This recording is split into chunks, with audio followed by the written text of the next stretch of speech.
consideração e ao que a gente já conversou até agora, o que os senhores pensam em relação aos aspectos dos temperamentos que a gente discutiu até agora, com as relações cotidianas de cada um, as relações externas, a subjetividade de cada um também.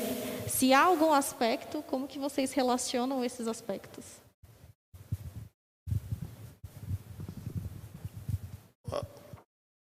Eu estava recordando aí alguns pontos hoje de um livro também, que fala sobre os 4 temperamentos, mas controlados pelo Espírito, de Tim LaHaye. E ele cita algumas coisas bastante interessantes, e eu até fiz algumas anotações aqui, né? Ele diz assim, que o temperamento está baseado no material ainda bruto com que nascemos. Então, o que acontece? Ele pode e vai ser aprimorado. E aí, como já dissemos antes nas outras respostas, né? Quando o homem permite que a ação do Espírito faça dele realmente um novo homem, um novo ser, ou aquelas situações que parecem negativas, Deus vai transformar em positivas. Eu gosto muito de olhar para Pedro. Pedro, antes de ser chamado Pedro, era Simão. Como Simão, pescador, ele era impulsivo. Ele falava muitas vezes fora de hora. Ele agia no impulso. Mas o que acontece? Diante das situações pelas quais ele passou, e a maneira como ele se deixou moldar pela ação do Espírito na sua vida, nós percebemos que ele foi tendo essa transformação. Então, na sua pergunta, né, os aspectos do temperamento do sujeito com suas relações cotidianas, né? Então, o que acontece? Eu penso que Deus vai aprimorando estas situações, não é? E vai usando elas de maneira positiva. Então, Pedro continuou impulsivo, mas não de uma maneira descontrolada, agora com o controle do Espírito. E aí começou a ser bênção nas mãos de Deus. Lá em Atos 10, quando ele é convidado para provar daqueles animais impuros, né, naquela visão que ele teve, ele diz como eu posso tomar essas coisas, né, que são impuras. Mas ele ouviu a voz de Deus dizendo para ele, mas como você pode dizer que é impuro aquilo que eu purifiquei? E aí ele caiu em si. Daqui a pouquinho, Cornélio, uma comitiva lá de Cornélio chega para chamá-lo, para poder levar o evangelho até aquele gentil. Se fosse o antigo Pedro, talvez falasse, não, eu não vou falar com gentil, primeiro eu preciso falar com os meus. Não é? Mas esse Pedro, transformado pelo Espírito, ele entendeu que Deus estava falando com ele, quebrando um paradigma. Então, aquilo que era algo que talvez trouxesse a ele um impedimento para aquela ação, e a gente, conhecendo a história, vê que Cornélio e todos os seus se converteram com a mensagem que Pedro trouxe a eles lá. Então, a gente percebe que aquele sanguíneo Pedro foi agora usado por Deus para quebrar paradigmas, não é, dos seus próprios conhecimentos culturais, né, e até religiosos da época, e fez com que ele fosse uma bênção nas mãos de Deus, não é?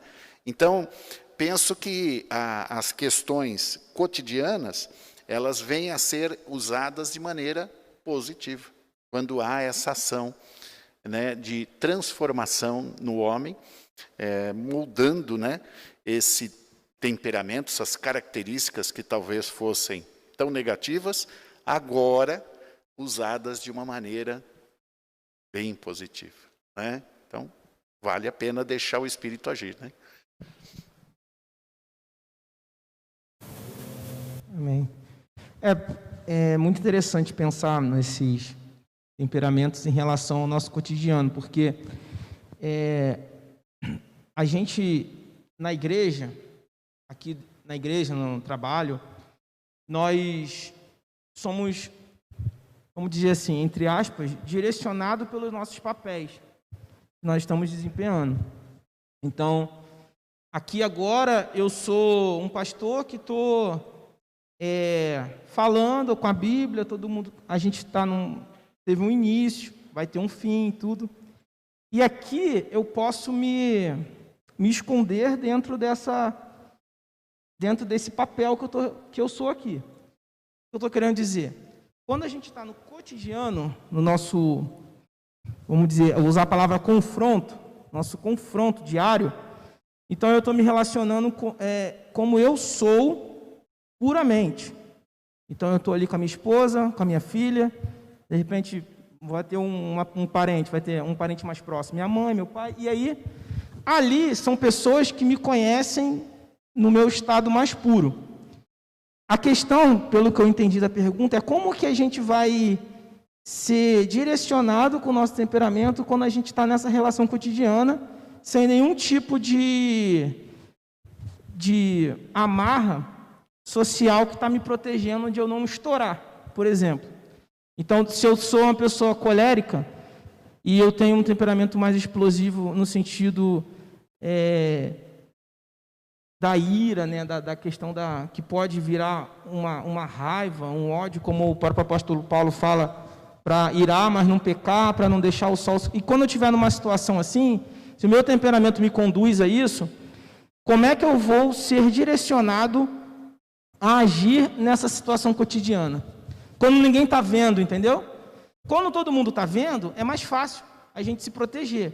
Mas não tem ninguém vendo, o pastor não está vendo, meu líder não está vendo. Eu estou no trânsito e o camarada me corta e me fecha e quase eu bato. E aí, o que eu faço como cristão? Eu grito com ele, falo um montão de palavrão, mas ninguém está vendo. Ninguém está vendo. A questão que eu penso é, o que eu faço quando eu estou numa situação de confronto em que eu posso ser eu mesmo ali? E eu lembro de Jesus Cristo falando, em Mateus 6, quando ele fala da oração. É um versículo que fala de oração, mas tem muito a ver com a questão da personalidade, porque a palavra personalidade, ela vem de persona, que era a máscara que os atores usavam na Grécia. E Jesus, ele fala ali, vai para o seu quarto, ora em secreto. E é muito interessante que a gente aprende que oração é falar, né? Sendo que quando Jesus fala para os discípulos, ele não usa o verbo ouvir.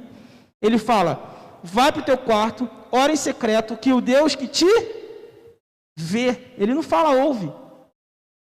Sabe por que ele não fala ouve? Porque a oração, ela não é simplesmente falar. A oração é um momento em que Deus está te enxergando além da sua máscara. Porque ele vai falar contra os hipócritas. Hipócrita é ator. Então, nós somos atores sociais.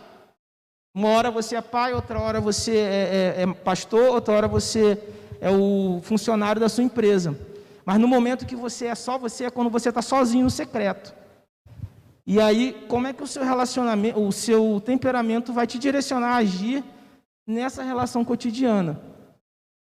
E isso é uma coisa que me faz pensar muito, porque a gente vai olhar para a Bíblia e vai ver que é somente pela ação do Espírito Santo. Não dá. A gente pode trabalhar algumas questões com a ajuda da psicologia, com a ajuda dos nossos... Mas o Espírito Santo vai nos moldar. E para encerrar minha fala, além do Espírito Santo, né, junto com o Espírito Santo vai entrar a importância da igreja. É muito triste a gente ver que muita gente não entende a importância da igreja. A gente entende muitas vezes a igreja como um momento do culto, e não é. Como um momento só de cantar, orar, ouvir a mensagem e ir embora. Quando a gente olha para a Bíblia, a gente vai ver que a igreja é a comunidade criada por Deus que vai nos ajudar a moldar o nosso temperamento. E vou deixar um versículo para passar a palavra, não demoro muito, é que em Provérbios 27, 17 fala assim, assim como o ferro afia o ferro, o homem afia o seu amigo ou o seu próximo. O que isso tem a ver? A igreja é justamente isso aqui. É um confronto de um ferro afiando, por exemplo, você afia a faca, o cara lá, o ferreiro, ele molda o ferro usando um ferro. E a igreja é isso. E muitas vezes a gente não quer fugir do confronto saudável, porque a gente acha assim, o pastor me repreendeu, o meu líder, aí eu faço o bico e vou embora. Mas não, você está perdendo uma grande oportunidade de ser quem você é e crescer em comunhão com o corpo de Cristo. E é isso que Pedro aprendeu durante muitos anos que ele ficou com Jesus. E mesmo no último dia lá que Jesus foi preso, Pedro ainda faz uma bobeirada lá. Mas mesmo assim, Jesus não abriu mão dele. Então a gente precisa entender a importância, primeiro, do Espírito Santo e depois da igreja, dos irmãos, um a um, né? Bom, a nossa personalidade, ela é manchada, afetada, corrompida pelo pecado. Então as nossas relações, elas serão pecaminosas se nós não vivermos no Espírito. Se nós, tudo que eu faço, tudo que nós fazemos, glorifica a Deus, ou profana o nome de Deus. Então veja, não tem um meio termo, não há uma separação de uma vida que num local, bem isso que o pastor Nicolas falou, das máscaras, e num local eu vivo uma coisa e no outro eu posso viver outra. Não existe essa dicotomia. O homem cristão, ele o é em qualquer lugar, em todo lugar. Então, o que tão somente ele precisa fazer é se colocar diante de Deus de forma humilde e sabendo que é pecador, sabendo que é miserável, sabendo que carece e depende totalmente de Deus. Assim, o Espírito Santo se manifesta e aí começa o trabalho no homem de Deus. Isso não é somente na data da conversão, não se dá somente nesse momento, mas todos os dias estamos matando um leão.